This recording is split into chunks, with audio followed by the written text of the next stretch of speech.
ಚಿಕ್ಕಬಳ್ಳಾಪುರ ಮತ್ತು ಕೋಲಾರ ಜಿಲ್ಲೆಗಳಿಗೆ ನೀರಾವರಿ ಕಲ್ಪಿಸುವ ವಿಚಾರದಲ್ಲಿ ಎಲ್ಲ ಸರ್ಕಾರಗಳು ಪದೇ ಪದೇ ಮೊಂಡು ಕೈ ತೋರುತ್ತಲೇ ಬರ್ತಿವೆ. ಇನ್ನು ಪ್ರಸ್ತುತ ತಾತ್ಕಾಲಿಕವಾಗಿ ನೀಡಿರುವ ಎಚ್ಎನ್ ವ್ಯಾಲಿ ಮತ್ತು ಕೆಸಿ ವ್ಯಾಲಿ ಯೋಜನೆಯ ಸಂಸ್ಕರಿಸಿದ ತ್ಯಾಜ್ಯ ನೀರು ಅಪಾಯಕಾರಿ ಅಂತ ಪದೇ ಪದೇ ಹೇಳ್ತಿದ್ರು. ಅದನ್ನು ಮೂರನೇ ಹಂತದಲ್ಲಿ ಶುದ್ಧೀಕರಿಸಿ ಕೆರೆಗಳಿಗೆ ಹರಿಸುವ ಬಗ್ಗೆ ಪ್ರಸ್ತುತ ರಾಜ್ಯ ಸರ್ಕಾರ ನಿರಾಕರಿಸುತ್ತಿದೆ. ಇನ್ನು ಸಾಮಾನ್ಯ ವ್ಯಕ್ತಿಯಾಗಿದ್ದ ವೇಳೆ ಎಚ್ಎನ್ ವ್ಯಾಲಿ ವಿರುದ್ಧ ಉದ್ದುದ್ದ ಭಾಷಣ ಬಿಗಿದಿದ್ದ ಶಾಸಕ ಪ್ರದೀಪ್ ಈಶ್ವರ್ ಇದೀಗ ಈ ಬಗ್ಗೆ ಮಾತನಾಡದೆ ಮೌನಕ್ಕೆ ಶರಣಾಗಿದ್ದಾರೆ. ಇದರಿಂದಾಗಿ ಜಿಲ್ಲೆಯ ಜನರ ಆರೋಗ್ಯ ಹಾಳಾಗುವ ಜೊತೆಗೆ ನೀರಾವರಿ ಯೋಜನೆಗಳು ಅನುಷ್ಠಾನವಾಗ್ತಿಲ್ಲ ಅಂತ ನೀರಾವರಿ ಹೋರಾಟಗಾರ ಆಂಜನೇಯ ರೆಡ್ಡಿ ಅಸಮಾಧಾನ ವ್ಯಕ್ತಪಡಿಸಿದರು. ಕಳೆದ 15 ವರ್ಷಗಳಿಂದ ಚಿಕ್ಕಬಳ್ಳಾಪುರ ಮತ್ತು ಕೋಲಾರ ಜಿಲ್ಲೆಗಳಿಗೆ ಎತ್ತಿನಹೊಳೆ ಯೋಜನೆಯಿಂದ ನೀರು ನೀಡೋದಾಗಿ ಹೇಳಿ 8,000 ಕೋಟಿ ಇದ್ದ ಯೋಜನೆಯನ್ನು 35,000 ಕೋಟಿಯವರೆಗೆ ವಿಸ್ತರಣೆ ಮಾಡಲಾಗಿದೆ. 2 ವರ್ಷದಲ್ಲಿ ನೀರು ನೀಡೋದಾಗಿ ಹೇಳಿ 15 ವರ್ಷಗಳೇ ಕಳೆದಿದೆ. ಆದರೂ ಈವರೆಗೂ ಒಬ್ಬ ವ್ಯಕ್ತಿಗೆ ನೀರು ನೀಡಲು ಈ ಸರ್ಕಾರಗಳಿಂದ ಸಾಧ್ಯವಾಗ್ತಿಲ್ಲ. ಹಾಗಿದ್ರೂ ಈಗಲೂ 2 ವರ್ಷದಲ್ಲಿ ಎತ್ತಿನಹೊಳೆ ನೀರು ನೀಡೋದಾಗಿ ಹೇಳುವ ಮೂಲಕ ಉಭಯ ಜಿಲ್ಲೆಗಳ ಜನತೆಯನ್ನ ಮರಳು ಮಾಡುತ್ತಿದ್ದಾರೆ ಅಂತ ಆಂಜನೇಯ ರೆಡ್ಡಿ ಆಕ್ರೋಶ ವ್ಯಕ್ತಪಡಿಸಿದರು. ಪ್ರಸ್ತುತ ಬೆಳಗಾವಿ ಅಧಿವೇಶನ ನಡೀತಾ ಇದೆ. ಈ ವೇಳೆ ನೆಲಮಂಗಲ ಶಾಸಕ ಶ್ರೀನಿವಾಸ್ ಅವರು ಸದನದಲ್ಲಿಯೇ 2 ಹಂತದಲ್ಲಿ ಶುದ್ಧೀಕರಿಸಿ ಎಚ್ಎನ್ ವ್ಯಾಲಿ ತ್ಯಾಜ್ಯ ನೀರು ತಮ್ಮ ಕ್ಷೇತ್ರಕ್ಕೆ ಬೇಡವೇ ಬೇಡ ಅಂತ ಹೇಳುವ ಮೂಲಕ ಸರ್ಕಾರಕ್ಕೆ ಸೆಡ್ಡು ಹೊಡೆದಿದ್ದಾರೆ.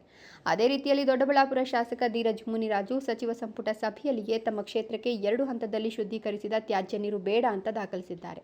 ಇವರಿಬ್ಬರು ಧೀಮಂತ ನಾಯಕರನ್ನ ಹೊರತುಪಡಿಸಿದ್ರೆ 3 ಜಿಲ್ಲೆಗಳಲ್ಲಿ ಮತ್ತೊಬ್ಬ ನಾಯಕ 3ನೇ ಹಂತದ ಶುದ್ಧೀಕರಣಕ್ಕೆ ಕೇಳದೆ ಜನರಿಗೆ ಮೋಸ ಮಾಡುತ್ತಿದ್ದಾರೆ ಅಂತ ಆರೋಪಿಸಿದರು. 2 ಹಂತದಲ್ಲಿ ಶುದ್ಧೀಕರಿಸಿದ ತ್ಯಾಜ್ಯ ನೀರಿಂದ ಜನರ ಕಿಡ್ನಿ, ಲಿವರ್ ಸೇರಿದಂತೆ ಇತರ ಅಂಗಾಂಗಗಳು ವಿಫಲವಾಗುವ ಆತಂಕ ಇದೆ. ಅಲ್ಲದೆ ಅನೇಕ ಆರೋಗ್ಯ ಸಮಸ್ಯೆಗಳು ಎದುರಾಗುವ ಆತಂಕ ಕೂಡ ಇದೆ. ಈ ಬಗ್ಗೆ ತಜ್ಞರೇ ಅಪಾಯ ಅಂತ ಹೇಳ್ತಿದ್ರು.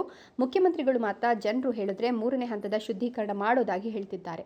ಜನರು ಕೇಳೋದು ಯಾವಾಗ? ಸತ್ತ ಮೇಲ? ತ್ಯಾಜ್ಯ ನೀರು ನಿಧಾನ ವಿಷವಾಗಿದ್ದು ಇದು ಜನರನ್ನ ಹಂತ ಹಂತವಾಗಿ ನಾಶ ಮಾಡಲಿದೆ. ಇಂತಹ ಅಪಾಯಕಾರಿ ನೀರು 3ನೇ ಹಂತದ ಶುದ್ಧೀಕರಣದ ಬಗ್ಗೆ ಬೆಳಗಾವಿ ಅಧಿವೇಶನದಲ್ಲಿ ಮಾತನಾಡಿದ ಜನಪ್ರತಿನಿಧಿಗಳ ಕ್ರಮ ಖಂಡನೀಯ ಅಂದರು. ಕೃಷ್ಣಾ ಮೇಲ್ದಂಡೆ ಯೋಜನೆಯಲ್ಲಿ ನಮ್ಮ ಪಾಲಿನ ನೀರು ಕೇಳಲು ಈ ಭಾಗದ ಜನಪ್ರತಿನಿಧಿಗಳಿಗೆ ಬಾಯಿಲ್ಲ. ಶಾಸಕರಾಗೋದಕ್ಕೂ ಮೊದಲು ವೀರಾವೇಶದ ಭಾಷಣ ಮಾಡುತ್ತಿದ್ದ ಶಾಸಕ ಪ್ರದೀಪ್ ಈಶ್ವರ್ ಈಗ ಕೈ ಕಟ್ ಬಾಯಿ ಮುಚ್ಚಿ ಎಂಬ ಸ್ಥಿತಿಯಲ್ಲಿದ್ದಾರೆ. ಸಚಿವರಾಗೋದಕ್ಕೂ ಮೊದಲು 3ನೇ ಹಂತದ ಶುದ್ಧೀಕರಣ ಬೇಕು ಅಂತಿದ್ದ ಡಾಕ್ಟರ್ MC ಸುಧಾಕರ್ ಅವರಿದ್ದೀಗ 3ನೇ ಹಂತದ ಶುದ್ಧೀಕರಣದ ವಿರುದ್ಧ ಮಾತನಾಡುತ್ತಿದ್ದಾರೆ. ಇಂತಹ ನಾಯಕರು ಜನರ ಹಿತಕ್ಕಿಂತ ಸ್ವಂತ ಲಾಭವೇ ಮುಖ್ಯ ಅಂತ ಭಾವಿಸಿದ್ದಾರೆ. ಹೀಗಾಗಿ 3 ಜಿಲ್ಲೆಗಳ ಪ್ರತಿ ಮನೆಗೂ ತೆರಳಿ ಜನಪ್ರತಿನಿಧಿಗಳ ಸೋಗಲಾಡಿತನದ ಬಗ್ಗೆ ಅರಿವು ಮೂಡಿಸಿ ಮತ ಕೇಳಲು ಗ್ರಾಮಗಳಿಗೆ ಬರದಂತೆ ಪ್ರತಿಭಟನೆ ವ್ಯಕ್ತಪಡಿಸಲು ಸಿದ್ಧತೆ ನಡೆಸೋದಾಗಿ ಹೇಳಿದರು. 2ನೇ ಹಂತದ ನೀರು ಏನ್ ಬರ್ತಾ ಇದೆ, ಇದು ಇವತ್ತಿಂದಲ್ಲ, ಅನೇಕ ವರ್ಷಗಳಿಂದ ಬರ್ತಾ ಇದೆ. ಇವತ್ತು ಆ ಎತ್ತಿನ ಹೊಳೆ, ಇದು ಯಾವಾಗ ಎತ್ತಿನ ಹೊಳೆ ತಡ ಆಯ್ತೋ, ಇವತ್ತು ಕೆಸಿ ವ್ಯಾಲಿ, ಎಚ್ಎನ್ ವ್ಯಾಲಿ ಮತ್ತು ವೃಷಭಾವತಿ ವ್ಯಾಲಿಗಳ ಮೇಲೆ ಸರ್ಕಾರ ಬಿತ್ತಲ್ಲ, ಅದರಲ್ಲಿ ಕೆಸಿ ವ್ಯಾಲಿ ಕೋಲಾರ ಕಡೆಗೆ, ಎಚ್ಎನ್ ವ್ಯಾಲಿ ಚಿಕ್ಕಬಳ್ಳಾಪುರದ ಕಡೆಗೆ, ವೃಷಭಾವತಿ ವ್ಯಾಲಿ ಬೆಂಗಳೂರು ಗ್ರಾಮಾಂತರ ಕಡೆಗೆ ಹರಿಸಲಿಕ್ಕೆ ಅಂತ ಏನು ಪ್ರಯತ್ನ ನಡೆದಿದೆ. ಇದರಲ್ಲಿ ಈ ಎಚ್ಎನ್ ವ್ಯಾಲಿ ಯೋಜನೆಯಲ್ಲಿ ಇವತ್ತು ಏನು 5 ತಾಲೂಕುಗಳಿದಾವೆ, ಇದು ಬೆರಳೆಣಿಕೆಯಷ್ಟು ಕೆರೆಗಳನ್ನೇ ತುಂಬಿಸಿದ್ರು ಅದು ಅಂತರ್ಜಲಕ್ಕೆ ಎಲ್ಲಿ ಹೋಗ್ತದೆ ಅಂದ್ರೆ ಆಕ್ವಿಫರ್ಸ್ಗೇನು ಗಡಿಗಳಿಲ್ಲ, ಕಾಂಪೌಂಡ್ ಇರೋದಿಲ್ಲ ಒಳಗಡೆ. ಅದು ಯಾವ ಕಡೆಗೆ ಬೇಕಾದ್ರೂ ಹರ್ಕೊಂಡು ಹೋಗ್ಬೋದು. ಈ ಹರ್ಕೊಂಡು ಹೋಗುವಾಗ ಈ ಕುಡಿಯೋ ನೀರಿಗೆ ಅದು ಸೇರಿ ಅನೇಕ ರೀತಿಯಾದಂಥ ಮಾರಣಾಂತಿಕ ಕಾಯಿಲೆಗಳನ್ನು ತರ್ತದೆ ಅಂತೇಳಿ ಅನೇಕ ವೈಜ್ಞಾನಿಕ ಸಂಸ್ಥೆಗಳು ಹೇಳ್ತಾ ಇದ್ದಾವೆ.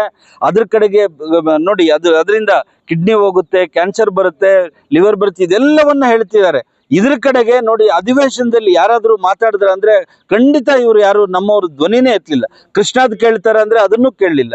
ಆ ಕಡೆ ಒಬ್ಬ ಶಾಸಕ, ನೆಲಮಂಗಲದ ಶಾಸಕ ಮಾತ್ರ ಕಡಾಖಂಡಿತವಾಗಿ ನಮಗೆ 3ನೇ ಹಂತದ ಶುದ್ಧೀಕರಣದ ನೀರು ಕೊಟ್ಟರೆ ಕೊಡಿ, ಇಲ್ಲಾಂದ್ರೆ ನಮಗೆ ಎಚ್ಎನ್ ವ್ಯಾಲಿ, ಕೆಸಿ ವ್ಯಾಲಿ ಮತ್ತು ವೃಷಭಾವತಿ ವ್ಯಾಲಿಗಳು ಅಂತ ಯೋಜನೆಗಳು ಬೇಡವೇ ಬೇಡ ಅನ್ನುವಂಥ ಒಂದು ನಿಜವಾದ ಜನಪ್ರತಿ ಮಾತಾಡಿದ್ರೆ ಹೊರತು ಉಳಿದವ್ರಿಗೂ ಸಹ ಅವ್ರಿಗೆ ಒಂದು ಜೋಡಿಸುವಂತ ಒಂದು ಸಾಥ್ ಕೊಡುವಂತ ಕೆಲಸವನ್ನು ಮಾಡದೇ ಇರತಕ್ಕಂಥದ್ದು ಮುಂದಿನ ದಿನಗಳಲ್ಲಿ ಇದನ್ನ ಸಾಮಾನ್ಯ ಜನರೇ ಪ್ರಶ್ನೆ ಮಾಡುವಂಥದ್ದು ಆಗ್ತದೆ.